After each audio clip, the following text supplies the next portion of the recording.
infrastructure for charging and whether there are standards being developed there, and then now come to the standards for the vehicles themselves. Okay. So EPRA as a regulator, is their main job is to look at what the people they regulate provide. So Kenya Power actually put a proposal on a tariff for EV, and it was put to EPRA, and we all participated. I for one went for public participation. We put in our written. We actually went and defended our positions, and several other companies within the EV ecosystem did that. And so eventually what came out of that is EPRA, as part of their work as a regulator, approved that EV tariff. Now that EV tariff is implemented by Kenya Power. Now, what has Kenya Power, what are, at least from my dealings with them, what are they committing to? That they said that they have enough power, especially nighttime power, to power all these electric vehicles that we are asking for. So at least that's a commitment to them. Now, from my day job, we are able to put in, we as well, huge amounts of power compared to what our counterparts in Boda ask. And we have been able to get transformers in our charging stations. We've been able to get a very quick response when there's an issue. So at least I can say from the Kenya Power side, they even have an e-mobility task force within and an office on e-mobility to be able to just, because they see this as a new area and as a new growth area. So they're doing their part. On the other side, I think to just allay the fears in terms of localization and actually building these bikes here, I think we need to be candid and say nobody's going to come and put an assembly plant to build 100,000 bikes on day one. You need to put out a few bikes, learn the market, be able to understand what are the nuances of a Kenya. So for example, as you're saying, I know exactly, you gave it away when you said Japan, because there's only one bike in Kenya that comes from, that is sold for Boda that comes from that country, but we'll not mention it.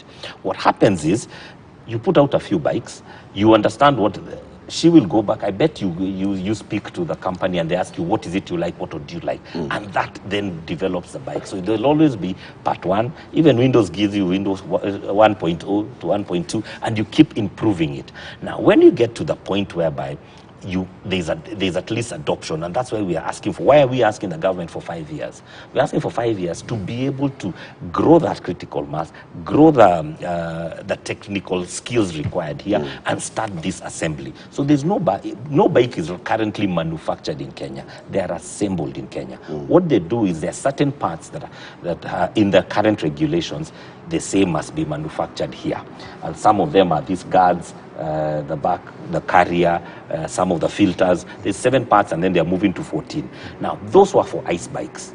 Some, for example, batteries, your normal lead acid batteries, you're supposed to buy it from Kenya. This bike does not have a lead acid battery. Oil filters, fuel filters, does not have. So to be able to get to the point, and now if you go to those manufacturers who are actually making, for example, the side stands, the steps and all that, and you tell them that no, my order is only for 300 bikes, it's not economical for them to actually start making specific, because these parts are not interchangeable. You cannot take from a Japanese bike and put on a Chinese. You cannot take from the Chinese and put it on the Indian bike. So they're all different. So we have to get to a point whereby there's a critical mass, and then you are able to localize. And that product life cycle, we are giving it 5 years, and we are phasing it. So we're not saying let's sit and then on year 5, we say we are going to start saying give us these first 2 years to build the market. Then we'll start, these are the parts we want to be able to do locally. For example, like if I speak for 1%, well, these batteries are actually assembled in Rwanda. Now, they've got thousands of bikes in Rwanda. They've got a few hundred here. When they see that the market is accepting their bike, they are willing to start assembly here. We've got another company doing bicycles. They're assembling their batteries in Uganda.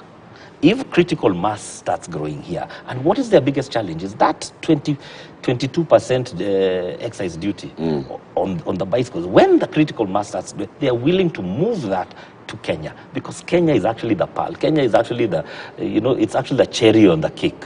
Yeah, that's why and it's, even I would if I Every wanted investor to test, wants to at least be and within. if you crack Nairobi, they always say, if Nairobi sneezes, Kenya catches a cold.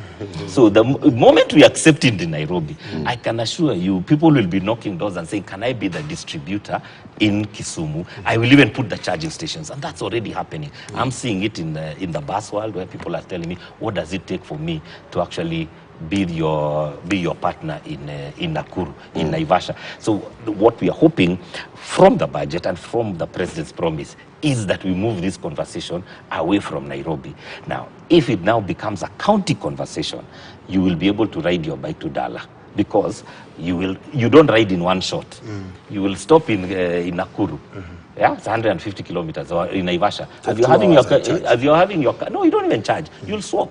As you're having a cup of coffee, before you finish your coffee, you'll have swapped your battery. You continue, stop in Kericho. Yeah, you need to take a stretch break. You swap again. You get to Dala. There's something, Moses, that people have been talking about public really participation on something that